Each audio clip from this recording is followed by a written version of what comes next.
खड्गे च सुरेन्द्रे च कौशिके पाद संस्पृशि निर्विशेष मनस्काय श्री वीरस्वामिने नमः।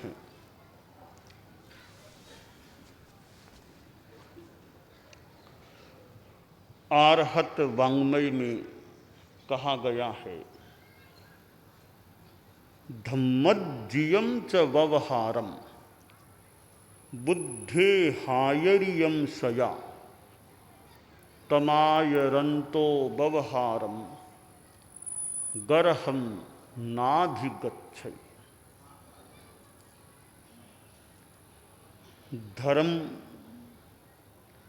शब्द बहुत प्रचलित है। दुनिया में कितने कितने लोग धार्मिक कहलाते हैं। धर्म के दो प्रकार हो जाते हैं, एक पूजा उपासना संबंधी धर्म और दूसरा आचरणात्मक धर्म है। पूजा उपासना अपने अपने संप्रदाय में, धर्म में अलग अलग विधियां होती हैं और उनके अनुसार लोग पूजा उपासना भी करते हैं। धर्म का दूसरा प्रकार है आचरणात्मक धर्म। आदमी के व्यवहार में, आदमी के जीवन में धर्म रहे। पूजा उपासना मेडिटेशन आदि के लिए तो समय निकाला जाए तो वो धर्म हो सकता है सामान्यतया, परंतु आचरणात्मक धर्म के लिए कोई आधा घंटा समय निकालने की जरूरत नहीं। जो कार्य करो उसी में धर्म को जोड़ दो। जैसे कि व्यापार करो तो व्यापार में ईमानदारी को जोड़ दो, बातचीत करो तो बातचीत में सच्चाई को और शांति को जोड़ दो, गुस्सा नहीं करना, झूठ नहीं बोलना। तो यूं आचरणों के साथ ही धर्म हो सकता है। तो आदमी को समय, मान लो किसी को ज्यादा नहीं मिलता, तो आचरणात्मक धर्म करने का प्रयास तो करो। आचार्य जी बिहार यात्रा कर रहे थे, एक शहर में गए तो वहाँ के जो सांसद, विधायक, कोई मंत्री भी था, वहाँ का कई लोग स्वागत में आ गए। स्वागत कार्यक्रम के बाद थोड़ी वार्तालाप का क्रम भी चला। तो जो मंत्री जी थे वो वार्तालाप में बोले कि आचार्य जी आप धर्म के लोग हैं, मेरी भी धर्म में रुचि रहती है कि धर्म करूं, परंतु आचार्य जी बड़ा व्यस्त रहता हूं,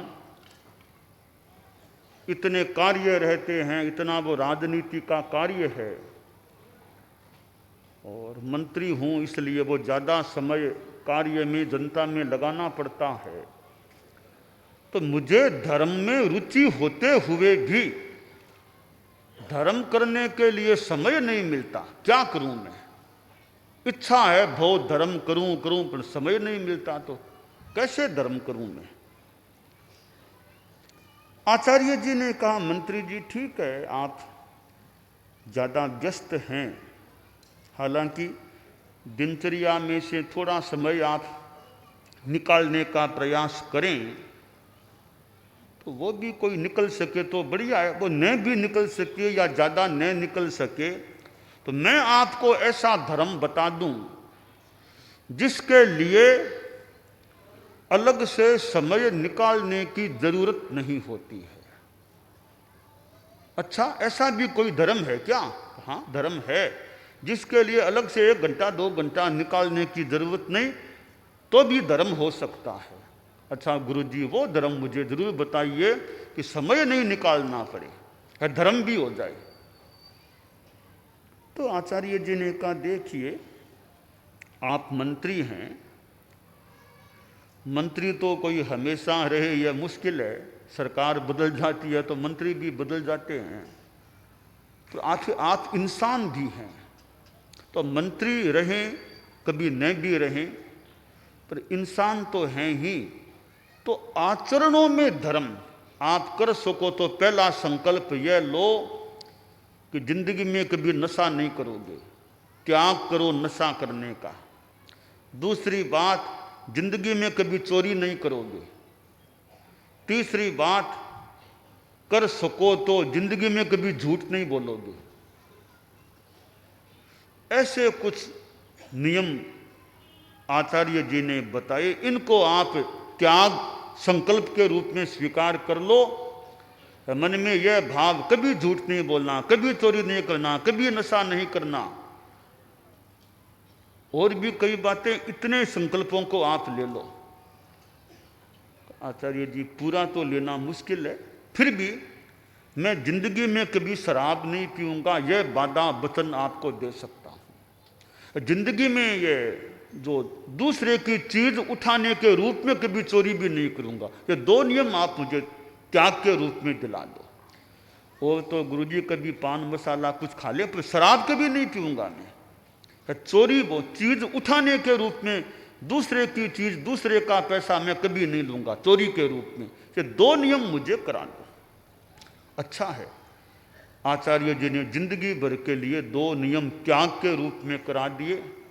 यह आपका धर्म है, मान लो सोते जागते खाते पीते आपके साथ रहेगा, 24 घंटा यह धर्म मानो आपके भीतर में रह सकेगा। तो यह 1-2 घंटा वाला भी धर्म है, यह 24 घंटे आपके साथ रहेगा। आप मंत्री हैं, फाइलें भी देखनी पड़ती है, आप प्रयास रखो ईमान बेईमानी कहीं न हो, बस ईमानदारी रहे। तो गुरुजी बिल्कुल आपने महान उपकार कर दिया मेरे पर, मैं चिंता में था कि धर्म कैसे करूंगा, टाइम नहीं मिलता। आपने ऐसा धर्म बता दिया, बिना टाइम निकाले भी मेरा धर्म होता रहेगा। दुनिया में आस्तिक लोग भी हैं, नास्तिक लोग भी हैं। पूजा उपासना में कोई विश्वास करे न करे, नास्तिक आदमी भी है।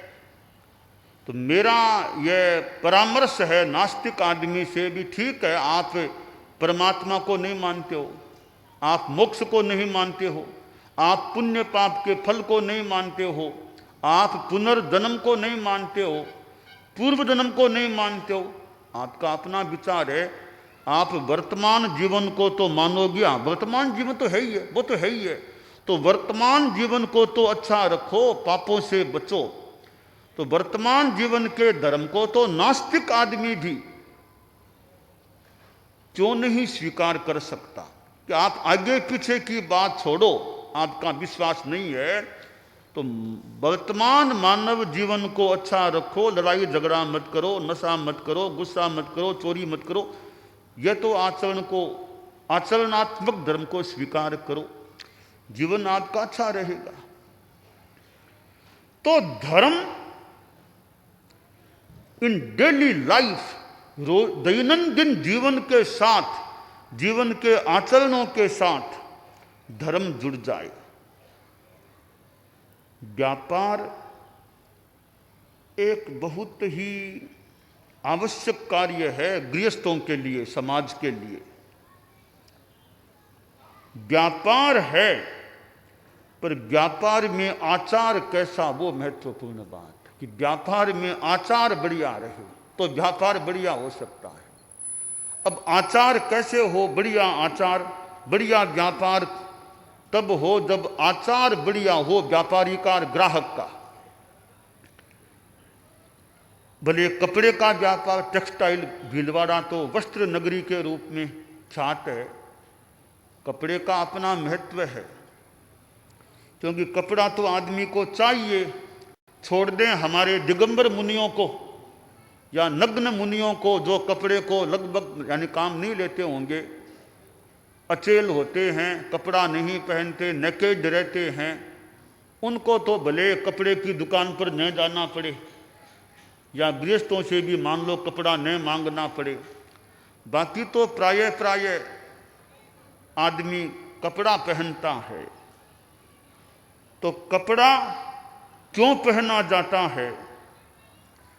कपड़ा पहनने के पीछे 3 उद्देश्य हो सकते हैं। पहला उद्देश्य तो है कि सर्दी आदि से शरीर की रक्षा करने के लिए, सर्दी आ रही है, आदमी गर्म कपड़े पहन लेता है, तो शरीर की रक्षा के लिए कपड़ा धारण किया जाता है। दूसरी बात है एक लज्जा निवारण के लिए कि समाज में रहे तो आदमी बिना कपड़े का तो अच्छा नहीं लगता, तो कपड़ा पहने हुए हो, लोक लाज सब ठीक रह सके, इसलिए मनुष्य को कपड़ा पहनना होता है। लोक लज्जा की ध्यान रखने के लिए कपड़ा पहनना होता है। तीसरा उद्देश्य है पहचान के लिए कपड़ा पहनना। हम लोग जैसे साधु हैं तो हमारी पहचान इन कपड़ों से, अभी मुख वस्त्रिका है, सफ़ेद कपड़े हैं, कमीज नहीं है, पैंट नहीं है, अपने ढंग के कपड़े, वो हमारे साधुओं की पहचान हो गई है।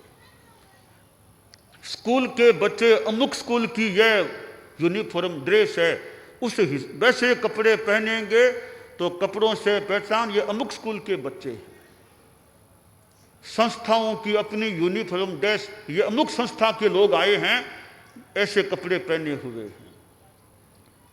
कि साधुओं में भगवान कपड़ा वाले तो हो सकता है कोई बौद्ध भिक्षु हो या कोई सनातनी हो, सफेद कपड़े हो सकता है कोई जैन साधु हो, अपनी पहचान भी कपड़े से हो जाते। तो कपड़े के धारण करने के पीछे 3 उद्देश्य, पहला शरीर की रक्षा, दूसरा लोक लाज के संदर्भ में कपड़ा पहनना, और तीसरा पहचान, दूसरों को अवगति हो सके ये अमुक लोग हैं, तो पहचान के लिए भी कपड़ा पहना जाता है।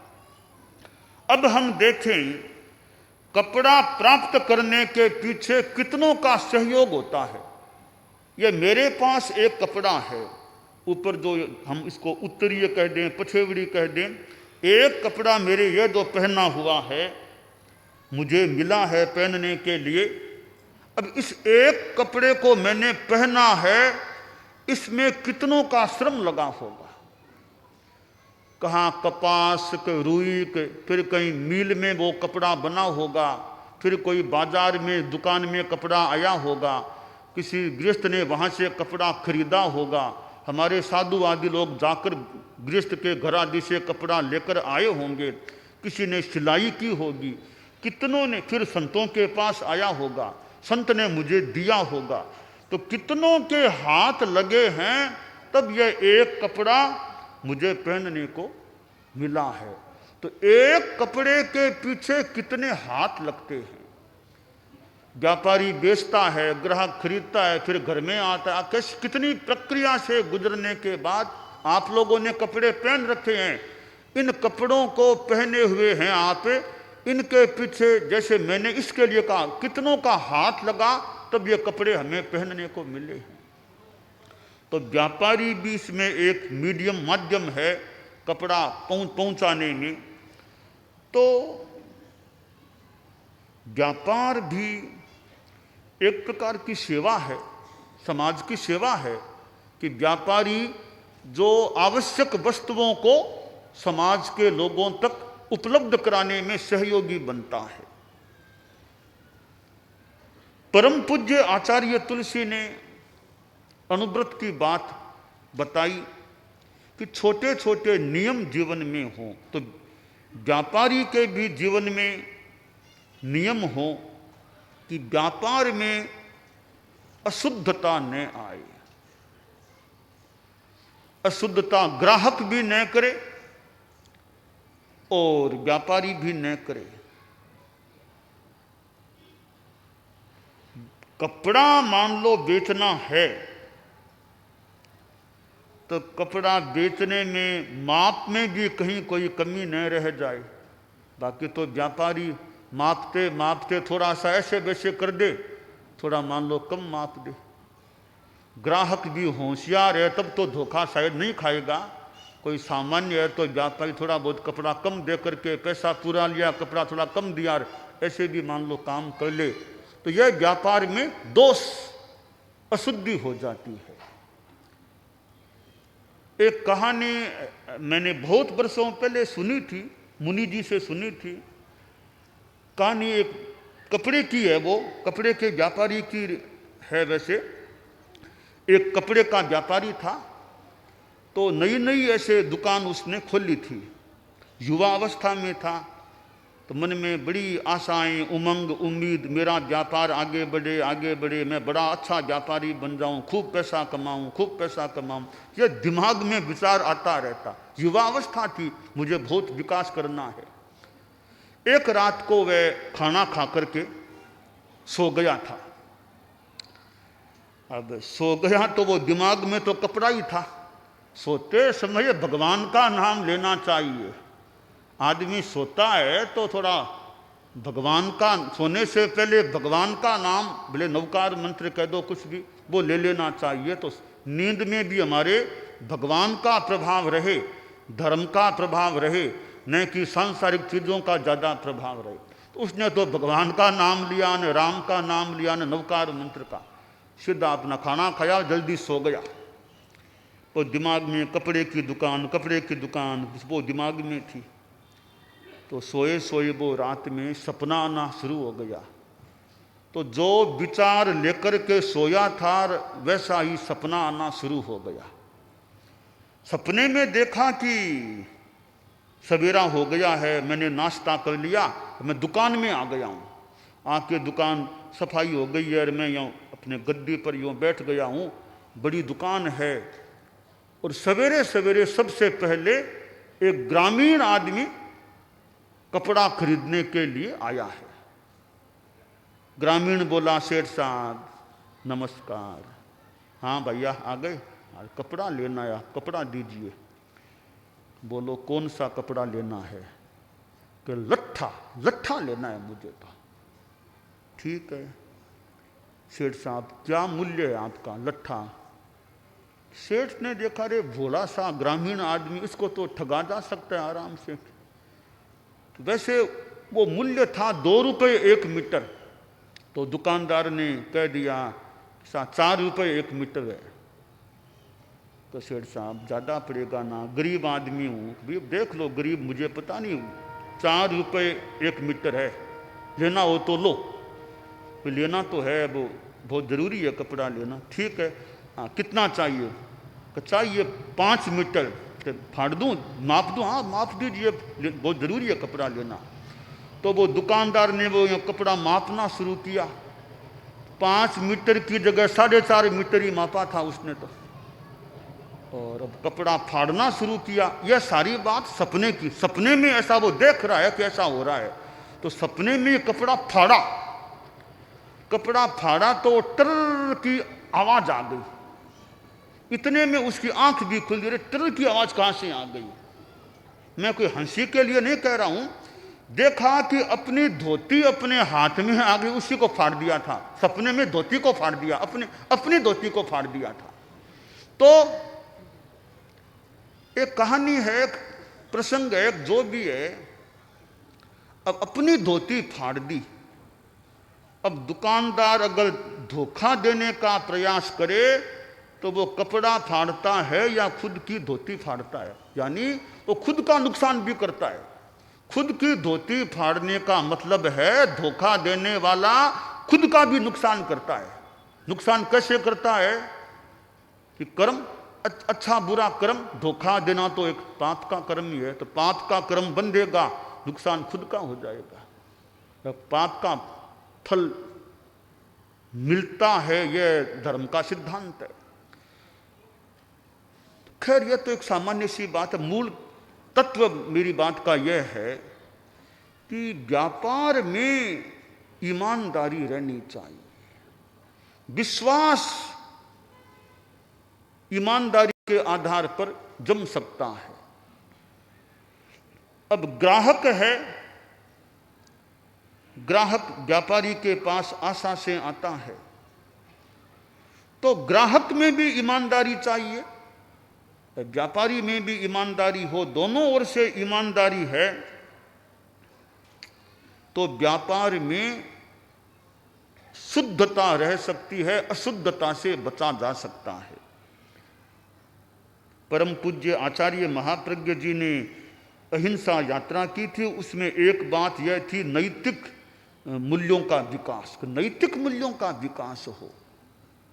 तो व्यापारी वर्ग एक समाज की आवश्यकताओं की पूर्ति में अपना योगदान देने वाला है, एक तरह से सेवा देने वाला अपने, क्योंकि सेवा के साथ पैसा भी उसे मिलता है ग्राहक से, इसलिए वो सेवा है, वो पैसे के आधार पर टिकी हुई सेवा है। पर व्यापारी यह सोचे कि पैसा तो खैर लेना होता है, मेरे भी परिवार है, उसको भी देखना है, पर मैं एक सेवा कर रहा हूं, तो वो सेवा अशुद्ध न बन जाए, इतना ज्यादा पैसा लेने का प्रयास न करूं, जितनी सेवा दूं उतना पैसा लूं, वो तो मान लो एक सामान्य बात हो गई, पर ज्यादा पैसा बेईमानी के द्वारा लेने का प्रयास न करूं। तो व्यापारियों में यह एक अनुव्रत कह दे नियम हो जाए, खासकर कपड़े के दो व्यापारी के, मैं कपड़े के मापने में, कपड़े के देने में, बेचने में बेईमानी कभी नहीं करूंगा, थोड़ा पैसा कम आए कुछ आए, बेईमानी नहीं करूंगा। एक सेठ था हमारे उधर, अपने राजस्थान की बात ही है, राजस्थान के वो सेठ थे, तो उनकी एक बात पढ़ी हुई या सुनी हुई है कि वो कपड़े का व्यापार करते थे।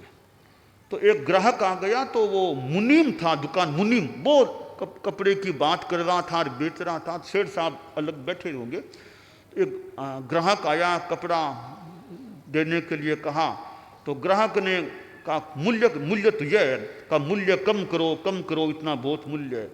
तो मुनीम जी ने थोड़ा मूल्य कम कर दिया, ठीक कम मूल्य कर देता हूँ, मूल्य कम किया, कपड़ा मापा, मापने में थोड़ी सी कमी रख दी, मूल्य भी कम किया और कपड़ा भी कम दिया, कपड़ा दे दिया। और फिर सेठ जी थे, उनसे कहा कि सेठ साहब, यह ग्राहक आया था ना, मूल्य कम करने के लिए कहा, मैंने मूल्य तो कम कर दिया, साथ में मापने में थोड़ी कमी रखी, तो हमारी पड़ता हिसाब बराबर बैठ जाएगा, मूल्य भी कम किया, कपड़ा मैंने चालाकी से कपड़ा भी कम दे दिया। सेठ जी बोले, नहीं ऐसा काम क्यों किया, चालाकी क्यों की तुमने, वापिस बुलाओ ग्राहक को, कि कपड़ा पूरा दो, कम नहीं देना है, यह ईमानदारी है। तो टेक्सटाइल कपड़े के व्यापारी, कोई भी व्यापारी हो, हम लोग ये अहिंसा यात्रा में भी नैतिकता की बात बताते हैं, तो व्यापारियों में, ग्राहकों में, सभी में ईमानदारी रहे, यह काम्य है। दानान शिट्ठम अभयपयाणम सच्चे सुया अणवज्जं वयन्ति तवेशुया उत्तम बंभचेरम लोगुत्तमे समणेनाय पुत्ते।